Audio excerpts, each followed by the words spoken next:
Okay. Well, there are a lot of things that happen in our business that we know to plan for. We know we have to plan for this.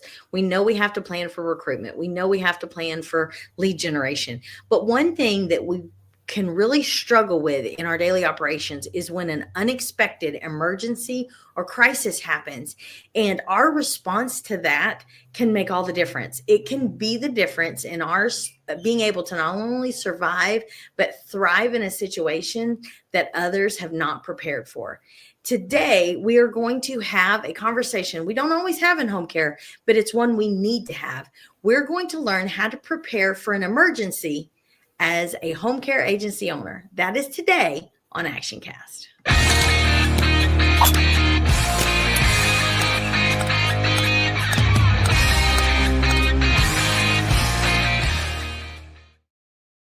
Hey, and welcome to the program. I'm Katie, and I'm your host at ActionCast.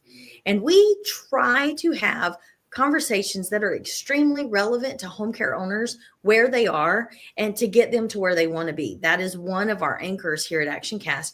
And today we are going to talk about emergency preparedness as a whole, as a systematized thing within our agency, because so often there are things and cogs and wheels and functions, and we can learn how to do this and we can learn how to do that, but there's some things that we don't get to practice on. We can run 1,000 interviews on caregivers and get good at it. We can do this, we can do that, but you don't have an emergency that often.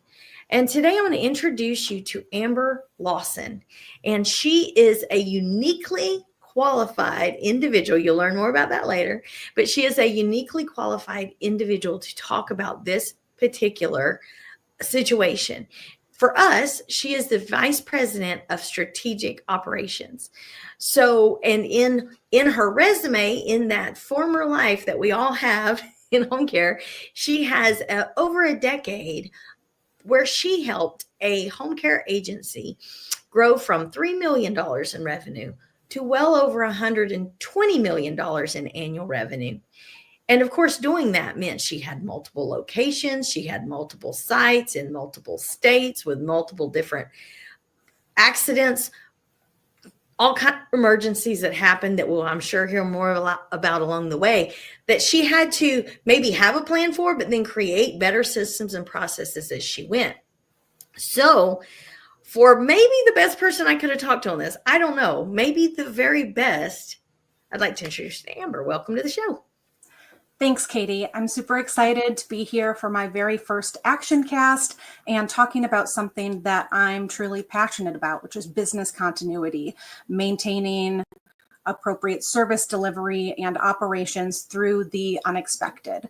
So in my past lives, I've done a lot of business continuity work, building out emergency response plans, and really ensuring that through natural disasters in different areas, snowstorms, wildfires, COVID-19, that we are all prepared to continue giving amazing services to our clients and making sure that our caregivers are safe.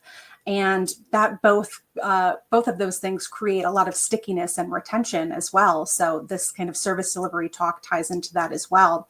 So I think it's really important to talk about emergency preparedness and what you kind of need to be thinking about for those plans. That's awesome. Well, you had mentioned to me that, and all these ActionCasts stems from conversations.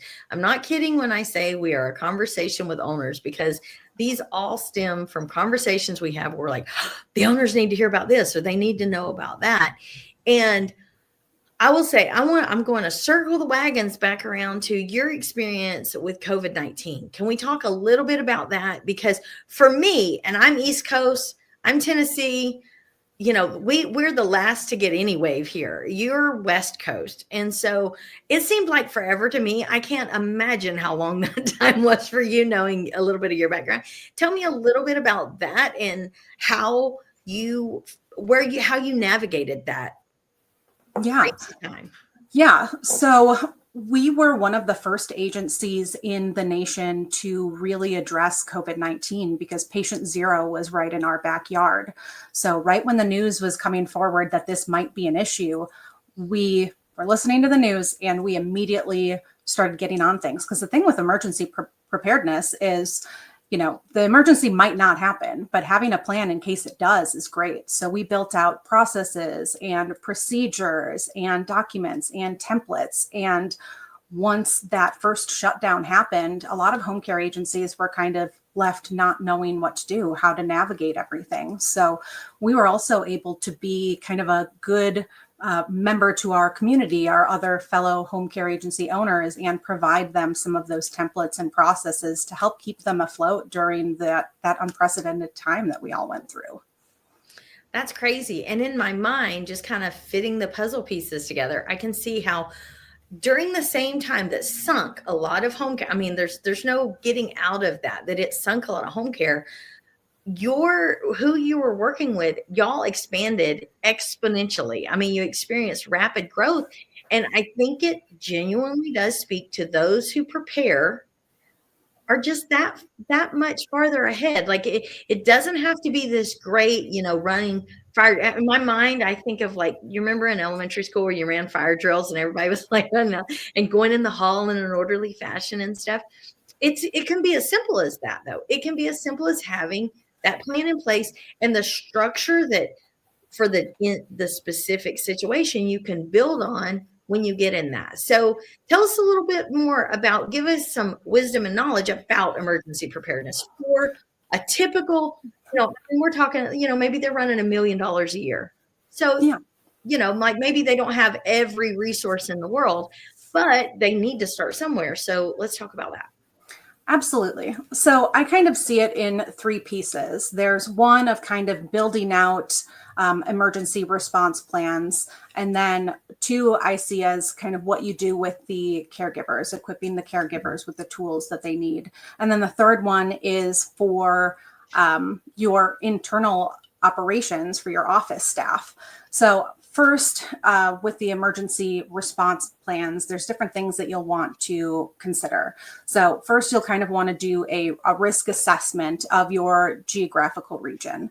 So at my last agency, we had 35 locations across multiple states, and each geographical area had different natural disasters that could occur. So in the Puget Sound area, unprecedented snowfall completely shut down everything. Nobody wants to drive. Whereas, if you had that in the Spokane area, everyone knows how to drive in the snow in Spokane. So different regions have different things that constitute an emergency.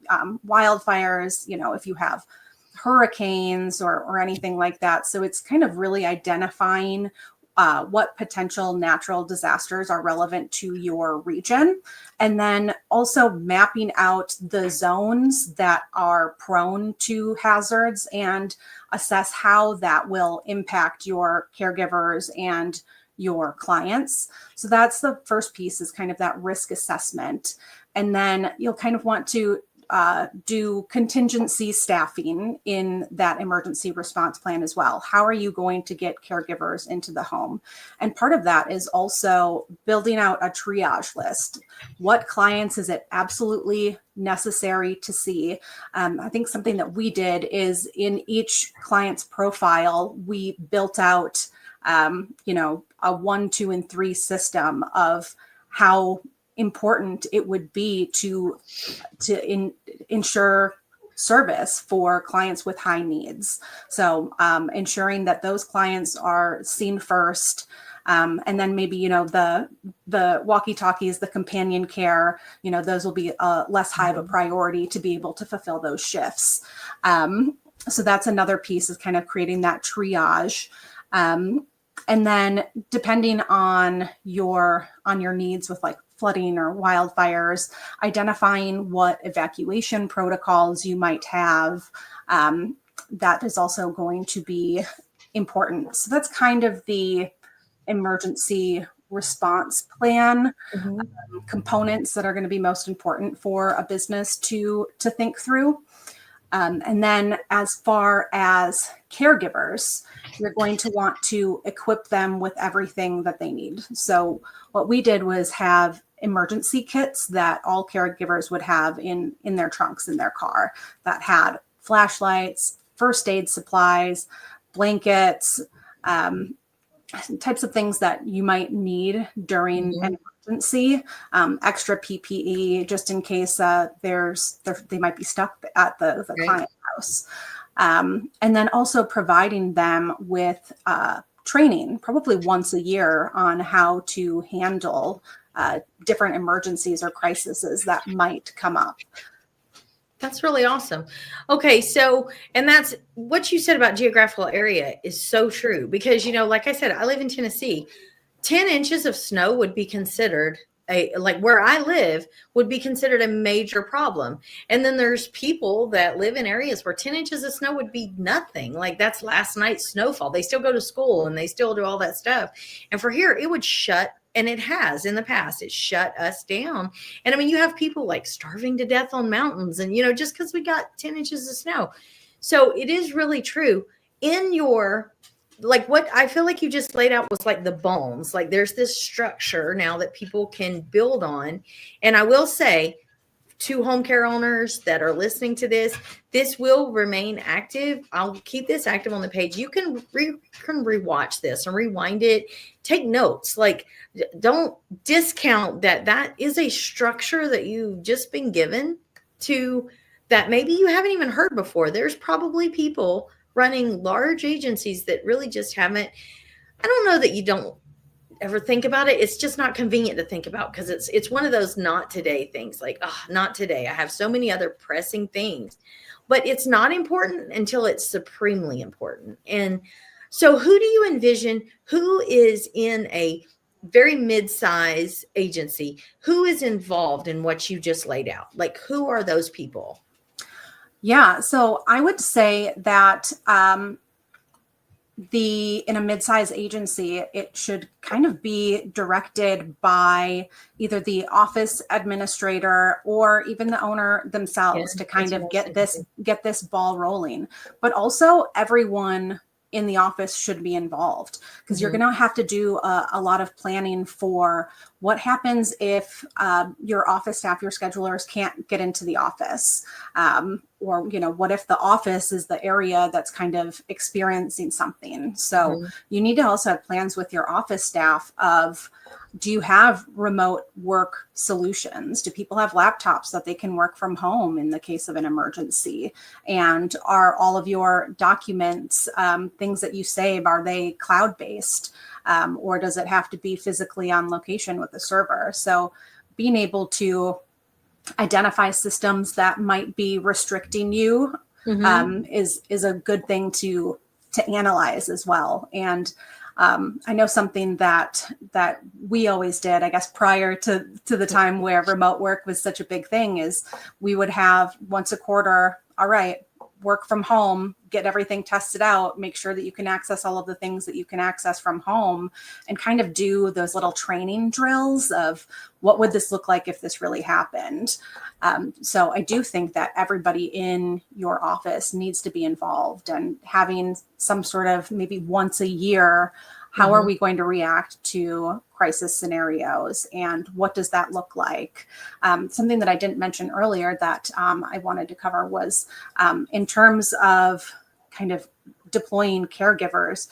Sometimes a client and caregiver might be kind of far apart geographically, and it might not be possible for them. So really looking at your caregiver map on where they live and where the client lives. Sometimes, all right, I know you've never worked with this client before, but you're only 2 miles away, and if you can get over there. So I think it's kind of really identifying and working on systems to make sure that that services can occur in whatever way is possible. In your experience, so I feel like if I was in the mindset and if I was an owner and I had, I listen to this podcast and get really, oh my gosh, we need to do this, especially like you said, the fires going on right now, the unprecedented snow. There are so many things that constitute an emergency and a disaster. So it's not realistic to think this isn't something I'm going to have to deal with in relatively the short term, So when you're preparing for that, I decide, I'm the owner, and I decide, okay, I'm going to come up with all these plans and I'm going to get this in place. What is the delivery aspect as far as, do you have, like, is it written in your contracts? What happened with your clients? Is there anything addressing in an emergency situation, yada, yada, yada? Is there anything, how much of that do you communicate with the caregivers, kind of the forward facing people that, obviously you and your office administrator, or if you have a director of operations, well, that's obviously going to be daily conversations when this is going on. But what about those that are kind of involved, but not really in that core group of people that would be involved in the planning of it? Yeah. So I think it's always important in your contract to kind of address maybe broadly what your general plan is in terms of emergencies. It's hard to put that all into a contract because there's so many different scenarios that would constitute a crisis. So that's kind of what we do on the front end. But a big piece of emergency preparedness is being adaptable. And a lot of that means, well, I planned for this, this, and this, but now this is occurring and I didn't plan for this. Right. And it's about being flexible and maintaining communication through all channels. So I often don't like to separate caregivers as separate from the office staff, and I like to push out all of that communication as to the caregivers as well. Of, this is what we're working on, this is what our plans are. This is the crisis that's happening, and this is what we're going to be providing and what we're going to be doing, the action steps that we're going to be taking. And the same for the clients, especially with COVID-19, when the regulations were changing every 5 minutes and, all of the different mandates that were coming through, it was changing like crazy. So we are communicating with our clients a lot about all of the changes that were happening and how that's going to affect their services. So I think that communication is so crucial throughout all lines of your business to keep everyone informed. That's so true. And it also, I will say that even though how right now in every day, information can feel a little overwhelming when, you're getting 20 emails a day and when you're getting all this kind of stuff. But in an emergency situation, it's comforting. Like, that's actually comforting, that connection with, even if the connection says, it looks like there's going to be a delay, or it looks like we're going to need to do this. You still need that tether to the comfort of knowing somebody somewhere is working on this. And I really appreciate it. So that's really good. What do you feel like is I don't want to get into percentages. I know that, well, like within our coaching community, you will, you deal with owners and you teach them specifically. And like, I know that you do that kind of thing within it. And I know, asking this general, we have no idea which owners are going to be able to hear this, but is there a broad, what percentage of your owner life should this emergency preparedness feel, because, I don't want it to become, it make it feel, apocalyptical, where, we're all have zombie apocalypse lockers and stuff like that. Like, it can go too far,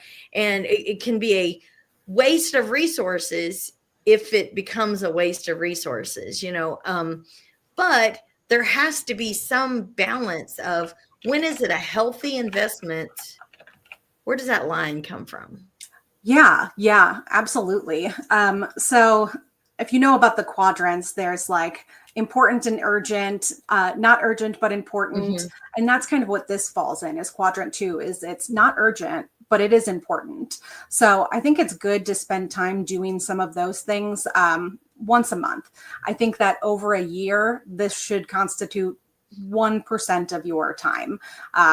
Really kind of building out those risk assessments and emergency response plans should take a day out of your full year. And then that will just be there as a safety net for when things happen. Of course, they're going to need edits as you're actually working through the crisis, but then that just helps you kind of better the processes for the next time something happens. So it's not something you need to dedicate an entire person for or something like that. And it shouldn't take up too much of your time, but it is important to do those actions that are not urgent, but important to the continuity of your business. That's good. And I like the quadrant because a lot of us are that is, that's a business thing to where you recognize, okay, this and this and this, and that helps set up the priority tree of it of, just because it's not, well, I want to say a fire actively burning, but that might be like a negative pun in this case. But like it might, even though it is not something that actively has to be discussed today, it does have to be discussed. And the farther away from when it happens, the healthier that is. And so, okay, to pull it all together, to put a bow on it, if an owner is looking today and thinking, man, I have zero. I have nothing. I have nothing in the wheelhouse, unless they can put flyers on their windshield and protect it from the snow. There is nothing in my emergency security safety belt here. What's the starting point? What is the starting point without throwing money at a situation that you don't have knowledge about? Because everybody and his brothers out there are going to try and sell you something that is beyond your needs or outside of your budget. So where is that starting point for every owner listening today? So I think the starting point, just to kind of recap some of the things I've said earlier, is that risk assessment, understanding what risks apply to your geographic area. After those are identified, identify some of the top risks and build out emergency response plans. That includes client triaging, caregiver deployment, and like contingency staffing, building out communication plans, having your caregivers prepared with supplies for an emergency, and also making sure that your office staff is equipped to work remotely if needed. And I think at the heart of all of these efforts is a commitment to one thing, which is delivering exceptional care to our clients, no matter the circumstances. And by planning for the unexpected, we not only safeguard our operations, but also uphold the trust and well-being of our clients. That's awesome. And that shows that solutions driven answers are there. Like you're running that through the filter of the solutions we offer is, and even in the worst situations, those solutions are needed the most. Like not like that isn't something we can offload or choose to offload just because, man, it's not nearly as convenient today as it was yesterday to take care. And as much as we can authentically show up for those to whom we have provided solutions, we are going to. And man, I appreciate it. I thank you for this conversation. I think it has started the wheels of owners.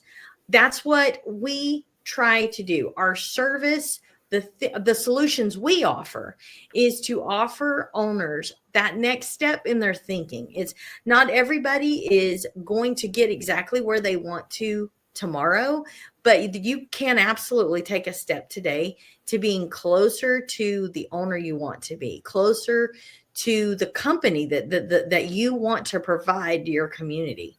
I will say that as we've continued these conversations, there is Jessica, who is the co-founder of Home Care Ops, does open up 10 limited spaces each month for what we call a 10-minute, $1 million call.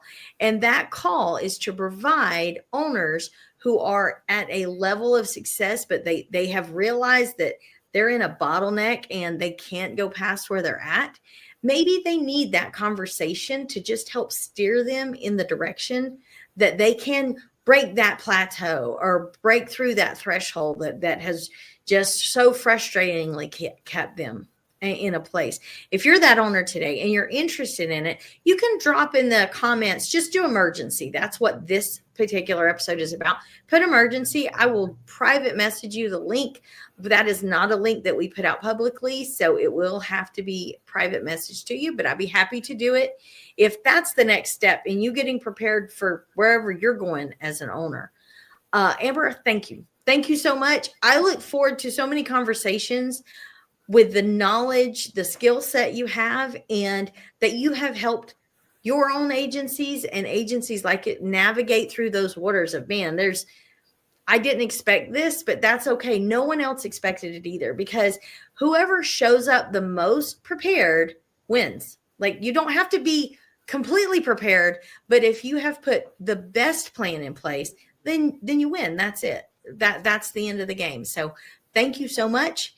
And I look forward to having everyone back for the next episode of ActionCast.